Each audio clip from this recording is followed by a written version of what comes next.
Let's talk about this lawsuit in Virginia, Shenandoah Valley School District. So the NAACP is suing the Shenandoah Valley School District for bringing back these Confederate names to these schools, different locations, you name it. Now I'm scratching my head here because I just don't get the logic. I don't get the logic. And this is a story at The Hill. This is by Lexi Lanis. This came out June 15th. So let me get this straight. You're not happy that a school or a building or you name it was named after a Confederate general, Confederate leader, a location. Not happy with the Confederate battle flag being hung, flying high. So then you demand that it be taken down. Now that it's taken down, you're mad that people are putting the Confederate battle flag back up or renaming these schools after these Confederate generals or leaders again. I just don't get the logic. I just don't get it. It's called using your own tools against you. So the two schools in question here are Mountain View High School, which has been named again Stonewall Jackson High School, and Honey Run Elementary, which has been named back to Ashby Lee Elementary. And the NAACP is arguing that the name change violates minority students' First Amendment and 14th Amendment rights. How? A name change is a name change. But this is their reasoning, their logic here. They're saying that by having these name changes, you're engaging in racial discrimination and state-supported institutions. I would kindly like to remind the NAACP that Leland Stanford, who was the governor of California, talked about this before in 1862 during the State of the State address, called Asians an inferior race. He called Asians an inferior race within a year of the Civil War. California wasn't a southern state. It wasn't part of the Confederacy. Now, the NAACP is also requesting that the U.S. District Court in Harrisonburg remove Confederate names and mascots from these campuses. Quote, by celebrating the memory of these traitors, you see, the South, these people in the South, the Confederacy, they're a bunch of traitors.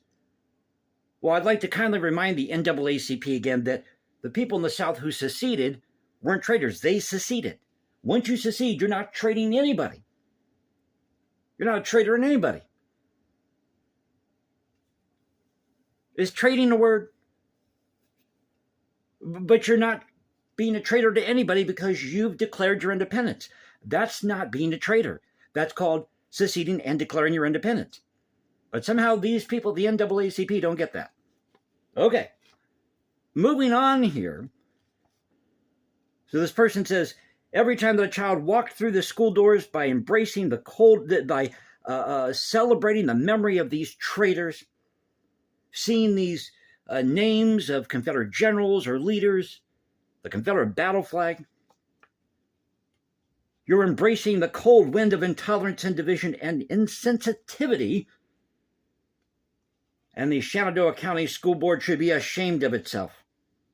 This according to your conjure up the ghost of Jim Crow, the Jim Crow era. This according to NAACP Virginia State Conference President Cozy Bailey. There's a name for you, Cozy Bailey.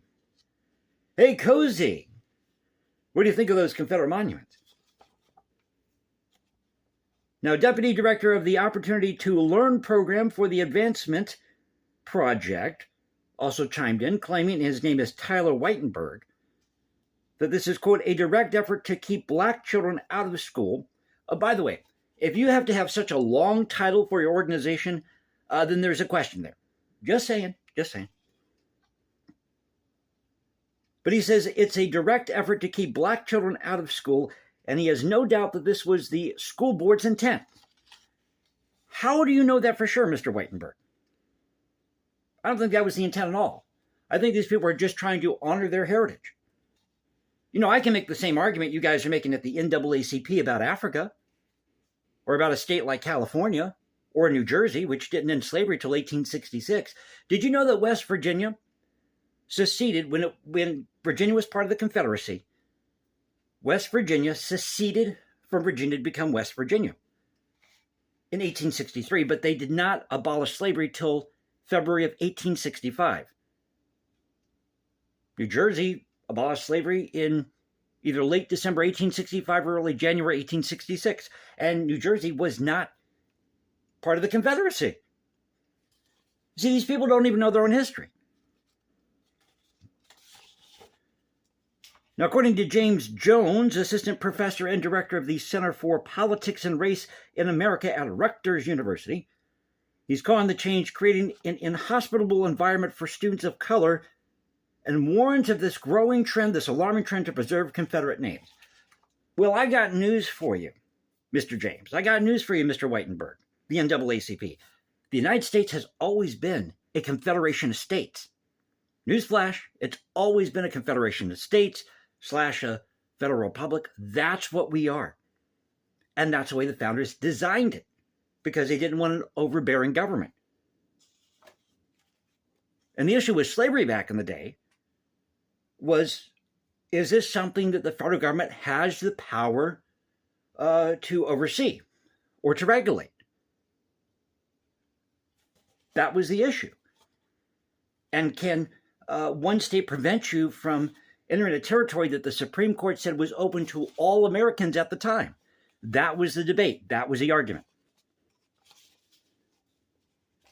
Now, if you go to Wikipedia, and I know Wikipedia can have some shaky resources sometimes, but just for basic information, it says here that in 1830, you had 3,775 black or mixed race slave owners, including Native Americans, by the way, who would hire white indentured servants in the South. And they estimate that they all, as a total here, had 12,760 slaves. As I mentioned, West Virginia seceded in 1863, ended slavery in 1865. New Jersey, late 1865, early 1866. Now, The Hill also tries in this article here to tie everything to George Floyd. You see, it's the Confederacy's fault for what happened with George Floyd in Minnesota, even though Minnesota was never a part of the South. Never a slave state, never part of the Confederacy. But it's the Confederacy's fault, you see. So we've got to take down all these statues, all these flags, everything else. And they talk about DEI, diversity, equity, and inclusion. So now these people are up in arms because people are fighting back using the tools that they try to use against the other side. That's why they're mad. So this lawsuit is still pending.